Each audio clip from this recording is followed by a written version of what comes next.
alhamdulillahirabbil alamin wa bihi nasta'in ala umuri dunya waddin wassalatu wassalamu ala asrofil mursalin wa ala alihi wa ashabihi ajma'in. Amma ba'd. Alhamdulillah, segala puji kita kepada Allah Subhanahu wa taala yang mana telah memberikan kita kenikmatan mulai dari iman, Islam, kesehatan sehingga kita dapat melakukan aktivitas seperti biasanya. Salawat berangkaikan salam kita hadiahkan kepada junjungan kita yaitu Nabi Muhammad Sallallahu Alaihi Wasallam. Allahumma sholli. Semoga kita semua mendapatkan syafaatnya di yaumil akhir kelak. Amin amin ya rabbal alamin. Yang saya hormati Bapak dosen selaku dosen pembimbing pada mata kuliah Pratikum Retorika Dakwah, dan langsung saja di sini saya akan menyampaikan sedikit pesan mengenai sabar itu indah. Jadi hadirin yang dirahmati oleh Allah, kita hidup di dunia ini sebagai hambanya Allah pasti tidak terlepas dari dua hal, yaitu yang pertama kenikmatan dan yang kedua itu musibah.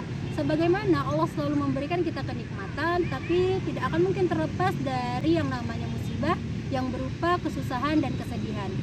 Dan pastinya dalam kedua hal itu yaitu nikmat dan musibah, kita membutuhkan kesabaran yang begitu besar untuk menghadapi dan menyikapinya.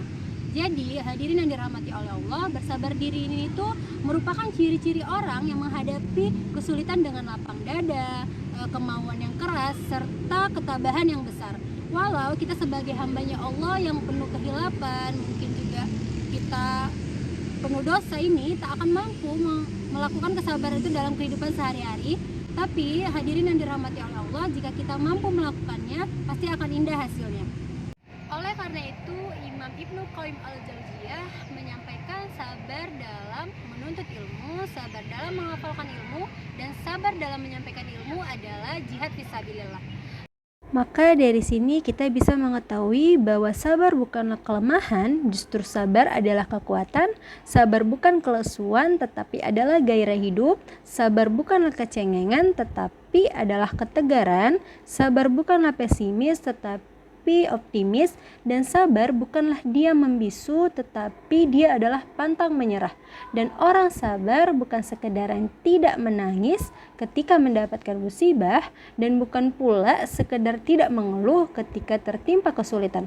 Sebab semua itu adalah baru tahap awal dari kesabaran. Lalu di sini saya mengambil Quran surah Al-Imran ayat 200. Allah Subhanahu wa taala berfirman, yang mana bunyinya Bismillahirrahmanirrahim, ya ayyuhallazina amanu subiru wasabiru warabitu wattaqullaha la'allakum tuflihun, yang artinya, hai orang-orang yang beriman, bersabarlah kamu dan kuatkanlah kesabaranmu dan tetaplah bersiap siaga di perbatasan negerimu dan bertakwalah kepada Allah supaya kamu beruntung. Jadi hadirin yang dirahmati oleh Allah Subhanahu wa taala, bersabarlah kita karena Allah Subhanahu wa taala, dan sebaiknya kita bersabar sebagaimana kesabaran orang yang yakin akan datangnya kemudahan, mengetahui tempat kembali yang baik dan mengharapkan pahala.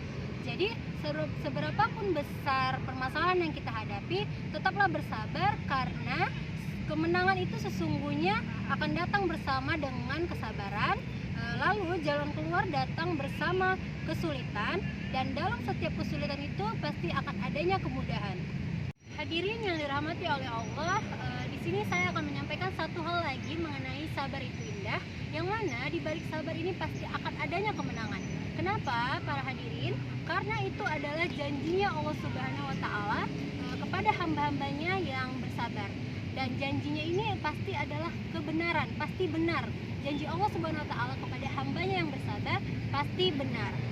Jadi jangan lupa bahwa sabar ini bukan kekuatan tanpa perhitungan, sabar bukan ketegaran tanpa tujuan, sabar bukan optimis tanpa arahan, sabar bukanlah gerak pantang menyerah namun tanpa pemikiran yang matang. Bukan ya hadirin, tetapi sabar itu adalah berpadunya kekuatan dan perhitungan, ketegaran dan tujuan, optimis dan arahan, gerak pantang menyerah dan pemikiran yang matang. Maka tunggulah kemenangan yang akan Allah Ta'ala janjikan. Sekian yang dapat saya sampaikan, lebih dan kurangnya saya mohon maaf. Kepada Allah Ta'ala saya mohon ampun. Wabillahi taufiq wal hidayah. Wassalamualaikum warahmatullahi wabarakatuh.